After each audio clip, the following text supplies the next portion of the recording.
Hi, everybody. Welcome back to a new year. I hope you're feeling well rested, refreshed, and ready for another fabulous year in podcasting. I'll be your host today. My name is Elissa, by the way, and I'm the marketing manager over here at Headliner. And today I'm joined by Norma Jean from Podbean. And today we'll be talking about all things growth and monetization. This episode is being released as a bonus episode and kind of a reboot of the Headliner Discovery and Marketing podcast.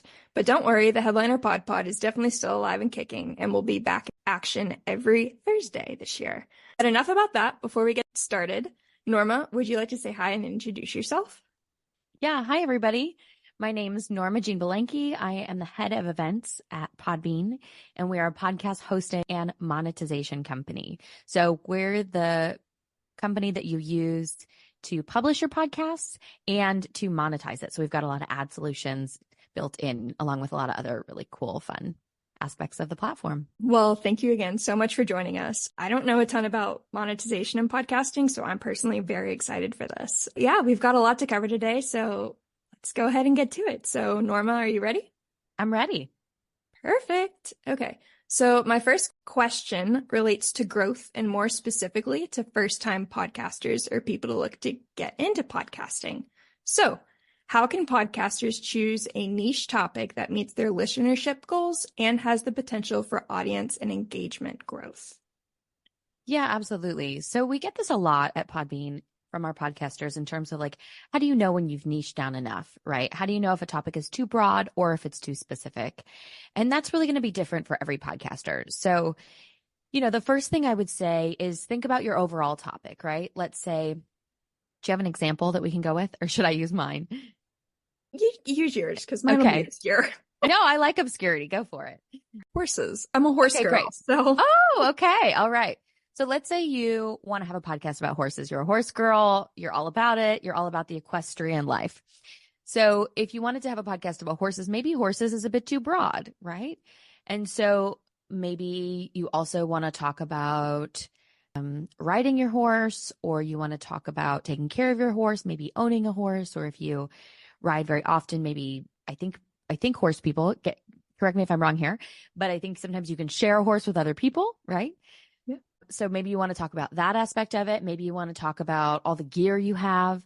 So in terms of horses, maybe I would say that's a pretty broad topic, right? So maybe you want to niche it down to horse riding, right? So maybe riding horses. And then maybe something that would be a little bit niche would be all of your tack, right? Like if you want to have a podcast, maybe just all about the equipment, that might be something that's a little bit too niche, right? Because horse equipment is different for every sport for every equestrian sport, pretty much. So I would think. So let's say, you would niche it down to riding horses, maybe even specifically the sport that you are competing in or that you engage in, whether it's, trail riding or cross country eventing or something like that. Awesome. Well, I feel like you actually know a lot about horses. Just nobody ever calls out cross country. So I would be interested. I would listen to that podcast. Yeah. So the idea is that you want to take kind of your overall general topic, and you just want to make sure that, it's not so broad that everybody, whoever has ridden a horse, will kind of find it, but then not really engage or be interested. And then it's not so specific that you alienate people that, are interested in your overall topic or, how you engage specifically, in this case, with horses. Awesome. Well, okay. So once you've found your topic and you've honed down on your niche, in terms of audience building, what kind of initial steps can podcasters take to promote their podcast in new episodes or even just attract those new ears? Yeah, absolutely. So there's a lot of things before you launch your podcast that you want to consider. And there's a lot of things right when you launch your podcast that you just want to have lined up and really kind of ready in terms of processes that you're going to have organized. So before you launch, it's important to have a bit of a plan. And at Podbean, we've got a lot of resources. We have something called Podbean Academy, which is like free courses. And we host virtual events every month on how to launch your podcast, growth marketing, that kind of thing. And it's something where, let's say before you launch, you're going to want to think, okay, every week, what do I have the bandwidth for? Do I have the bandwidth to send out an email to everybody who registers for my newsletter?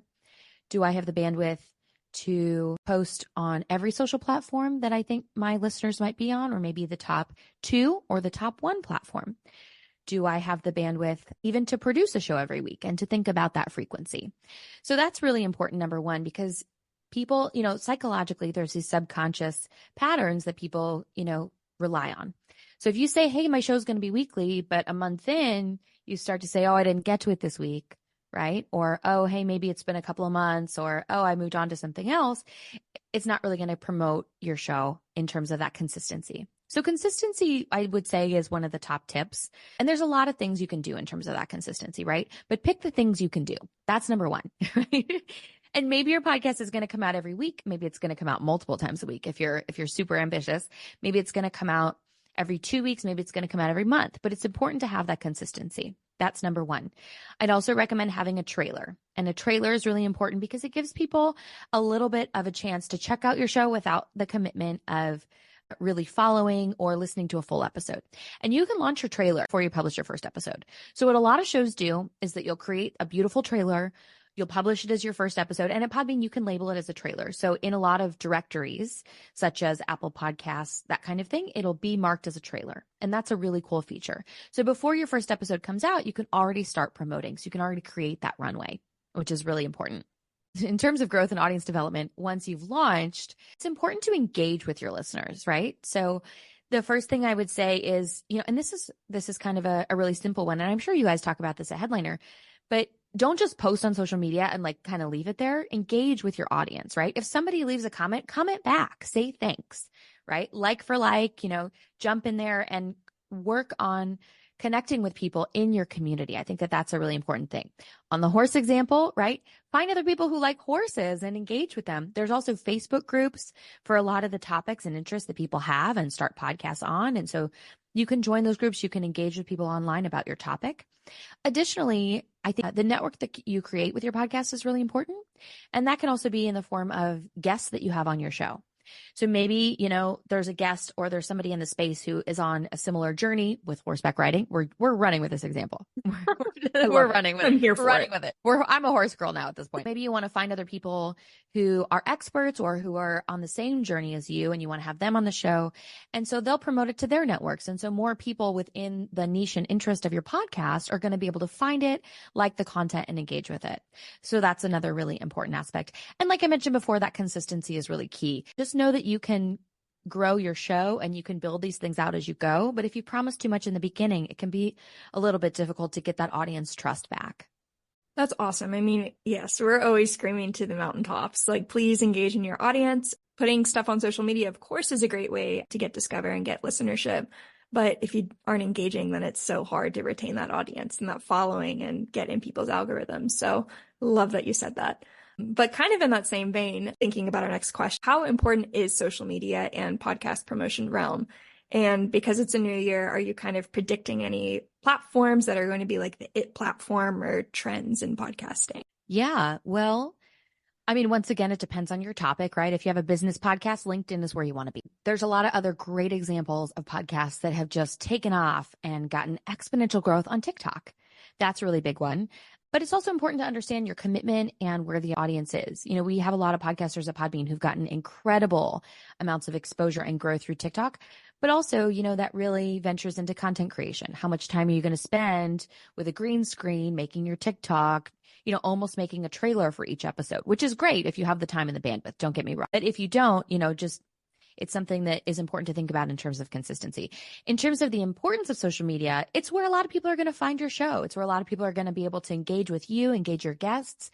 It's also a little bit of a way to promote and thank your guests for coming on, right? To tag them and to repost them and to say, hey, this person's on the show and they have such great experience. They've won so many medals, horseback riding, whatever it is. But it's something where, in terms of social media, a lot of the time, people who listen to podcasts, you don't listen to a podcast on social media necessarily, right? So if you're on Instagram and somebody sees a podcast they like, there's going to be a few more clicks in between that social media and the app where somebody is going to listen to the podcast, which in the industry is called a directory, right? So it's the app or the platform where you would actually listen. That being said, I mean, I think in terms of your podcast, it's not just audio, right? It's the brand that you're creating. It's the guests that you have on. And especially, when you go down the line in terms of bringing in sponsorship or monetization, a lot of those marketing channels can really add value for your sponsors as well, right? So if you're new to monetizing your podcast, it's something where, maybe we're going to go with the horse example again. Here we go. Maybe there's like an event or an upcoming show for horses or a horse brand product that, maybe a good fit for your show, and you have a decent listenership in that audience. You can reach out to them and you can say, hey, this is the show and these are some of the big guests that I've had on. And maybe this is some of the downloads we get if you've established that you have consistent downloads and you're growing the show. But we also have, our overall reach, which is this is how many people sign up for the newsletter. And this is how many people we reach on Instagram. And this is how many TikTok followers we have. And so for anybody who is sponsoring your show, they're also going to be able to benefit from that reach as well. So social not only plays into the success of people finding your show, but continuing to listen and get excited about new episodes, promoting your guests, and supporting your sponsors. Awesome. Well, that's just such great information and tips. And I couldn't agree more. Podcast promotion, especially when you're looking at growing, it's so individualistic and it's unique to each show. So it's really important to dig into your analytics. And like we were talking about, looking at that qualitative feedback for some signals, figuring out type of content that people are liking, that's resonating, and ultimately something that you can execute on consistently to grow your followership. Okay, so now let's kind of get into the second part of the podcast, which is looking at podcast monetization. Mm-hmm. So can you talk about some of the top monetization strategies available to podcasters and how they can determine the most suitable approach to monetization, given things like personal bandwidth and audience size? Yeah, absolutely. So the first thing you can do if you're even before you even launch your show, right? Before you've even launched even the trailer, you can say, hey, this is what my show's about. You've started recording. Maybe you've gotten some bigger guests booked. You can go to businesses that that are within your niche and say, hey, I just want you to know I'm going to launch this podcast. And this is the energy and the input that I've put into it. And these are the guests that I have on that are already confirmed or recorded. And, this is what I'm doing. And then you can put together a marketing package and a one sheet for potential sponsors. So any podcast of any size can do that. And that's really where you're going to go individually to the businesses that can support your podcast and that are a good fit. And you're going to build that relationship one-to-one.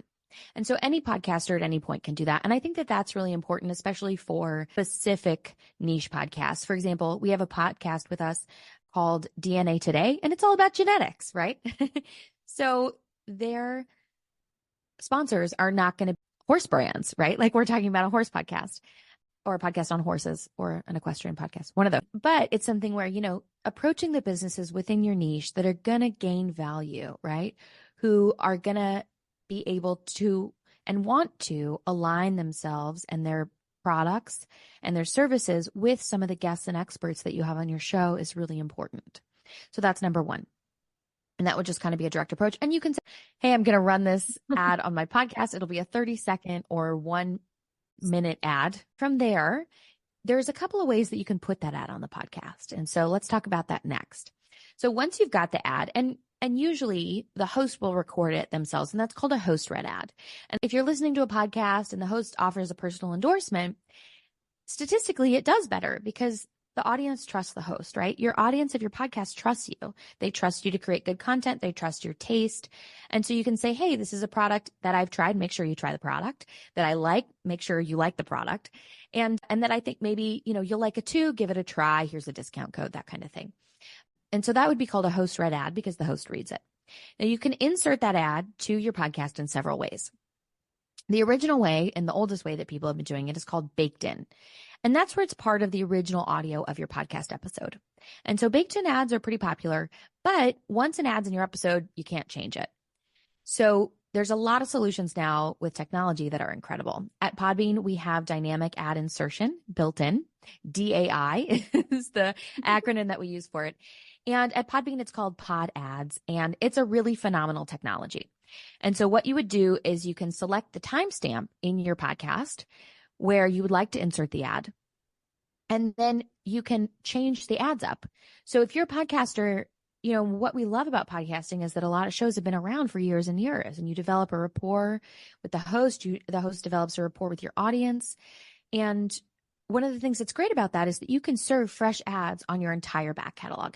So maybe you have an episode from 5 years ago that's really great, right? And it's one of your most popular episodes.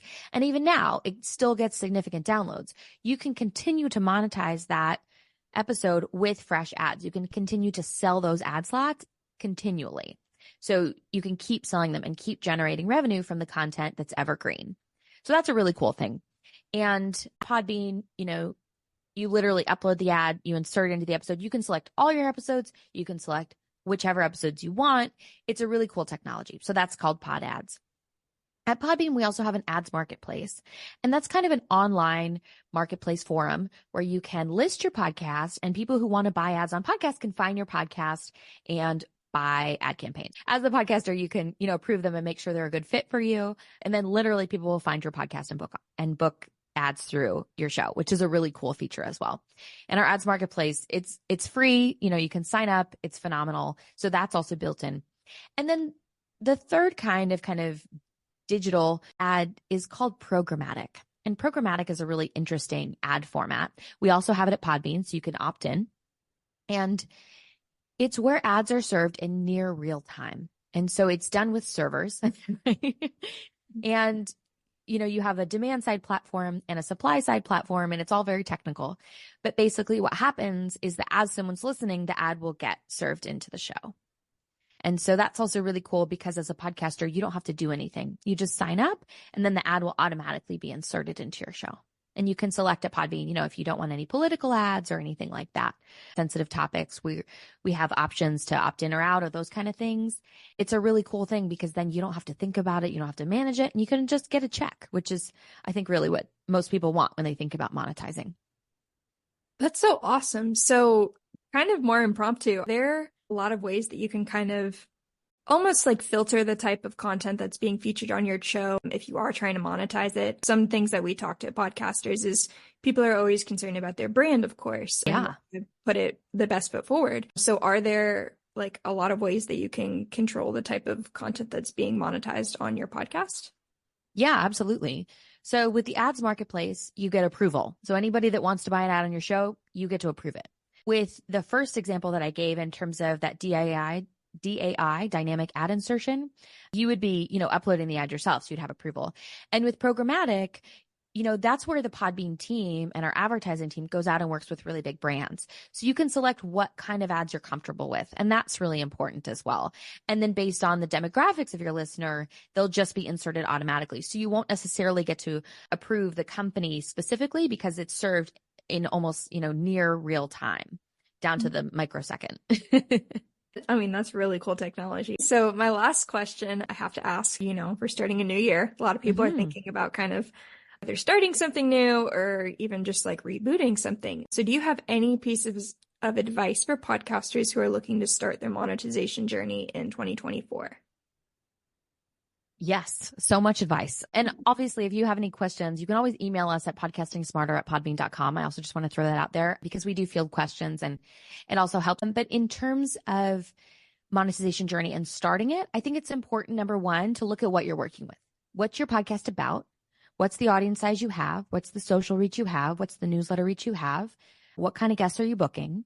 And then from there, if you're looking to directly work with sponsors on a one-on-one basis, putting together that kit, putting together a media kit, putting together a one sheet. And we've got a guide on our website at Podbean of just how to do that and, what you want to make sure you highlight, that kind of thing. For the other stuff, in terms of the ads marketplace and programmatic, at Podbean, it's built in. So you just want to make sure that, you go into the back end of your hosting and that you opt in on these things, because it's something where, with Podbean, we've been around for a long time, over 15 years. And so it's something where, as the industry has evolved, a lot of the services and products that we offer have evolved. So just make sure that you're kind of up to date on your host. So for programmatic, that's literally an opt-in, right? And the back end of our ad team will approve stuff and, make sure that your podcast meets certain standards with brands to make sure that we can insert the ads, that kind of thing. But really, you just have to opt in and say yes and say you're ready to monetize. And, a lot of that is based on downloads. So audience growth is very closely tied to a lot of ad insertion and programmatic because it's based on the number of impressions.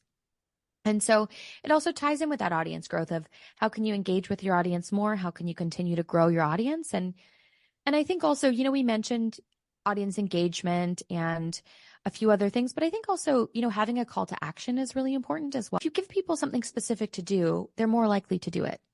And so you can say, hey, will you share the show with 3 friends? Hey, will you join our newsletter? Hey, will you write us a review on Apple Podcasts? Whatever it is, be specific and don't ask too many things at once. I think that's a really important aspect as well. But in terms of getting everything sorted for your monetization journey, sign up, check out what we've got at Podbean on the back end, because there's a lot of stuff, when you're in the hustle of like, okay, I've got this new episode and I've got to get it scheduled to go out and I've got to write the show notes and I've got to make sure my transcript's uploaded. Take a couple of minutes, maybe give yourself an hour to go through the platform and just make sure you're up to date on all the features we have at Podbean, because there's a lot in the platform that is something you may not necessarily hone in on when you're in that rush of uploading and publishing an episode. Well, great advice there, especially for people that are just new to podcasting or looking to get started with monetization. I think that about does it for us. Norma, thank you so much for joining us today. I certainly learned a lot, and I hope our listeners did as well. So like I said at the start of the episode, Headliner will be releasing this as a bonus episode with the Headliner Discovery and Marketing podcast. If you'd like to hear more of this content, or any other types of topic requests, let us know. We like to say we're all ears over here at Headliner. I think that about does it. Catch you next time. And thanks again for joining, Norma Jean.